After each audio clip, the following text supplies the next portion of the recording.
Alright guys, Will Not the Turf Grass Guy here. It is Monday morning. I am venting the greens this morning with the 648. Just wanted to hop on real quick, talk to you this morning about the importance of staying on top of these cultural practices even when the Bermuda is dormant. By opening these things up, venting them, needle tines, pencil tines, whatever you want to call it, it allows us to open the greens up, allows oxygen to enter. It also allows those gases that build up to release carbon dioxide that might build up in the green. It allows us to manage somewhat the compaction from machines and golfers during the winter time. This is a very crucial time of the year for warm season turf. If you don't stay on top of these cultural practices and pay attention to this stuff, it will cause you issues. It might not be immediately, you might not see it, a couple days, couple weeks, but whenever your Bermuda comes out of dormancy, you will have some issues, or potentially have some issues. I hope not, but it's just one of those things that's important to stay on top of. Like I said, it can cause you issues with spring green up. So today, myself and one other guy have split the front nine and the back nine.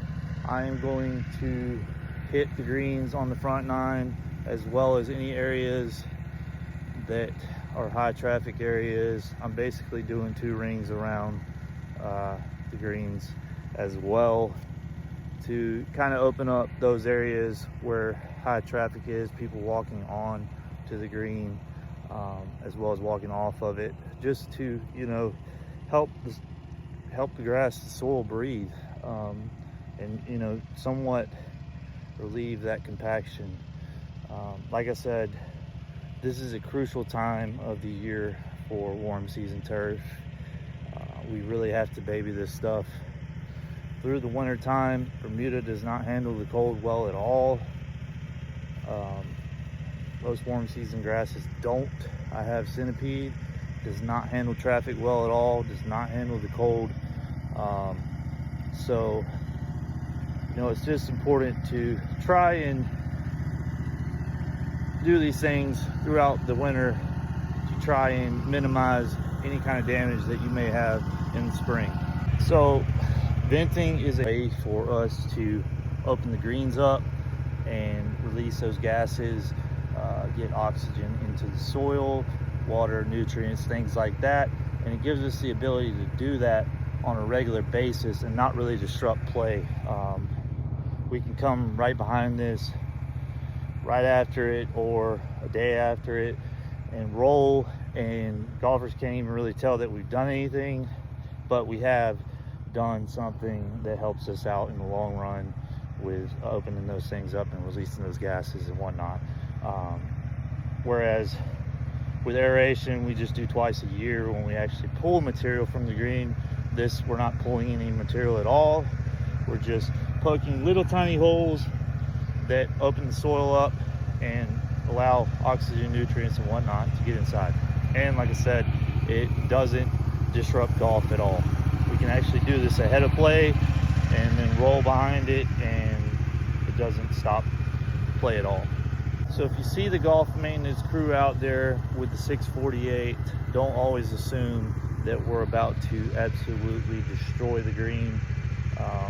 We can do this and you really can't even tell that we've been there. How do I think you should run out, get one of these machines and do this to your personal lawn several times throughout the year? No, hell no.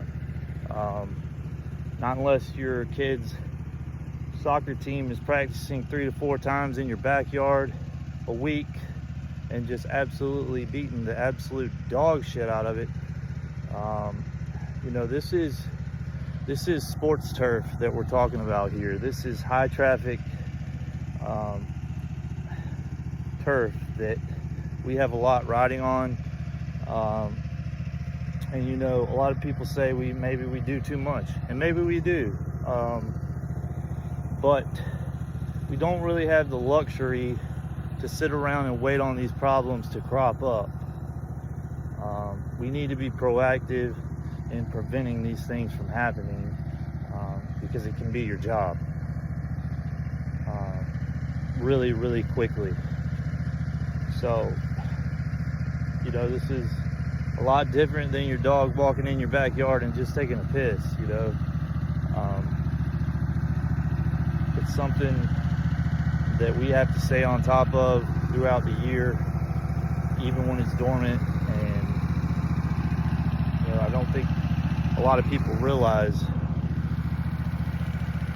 how much time and money goes into maintaining this turf, and it can get away from you really quickly, like overnight, like within an hour, within 10-15 minutes. So it's in our best interest to stay proactive on these things. Like I said, people say we do too much. Well, we can't just really sit around and wait on shit to happen. During this time of year, we're dealing with a lot of rain, not a whole lot of days that are bright and sunny. Quite a bit of areas with some drainage issues where water doesn't drain well. So the venting can help with that and help drain those areas off. Can help break up some of the algae that might develop, and with the aid of fungicides, help prevent some of those areas from developing disease, or help them not be damaged as much and not be as big of an issue come springtime.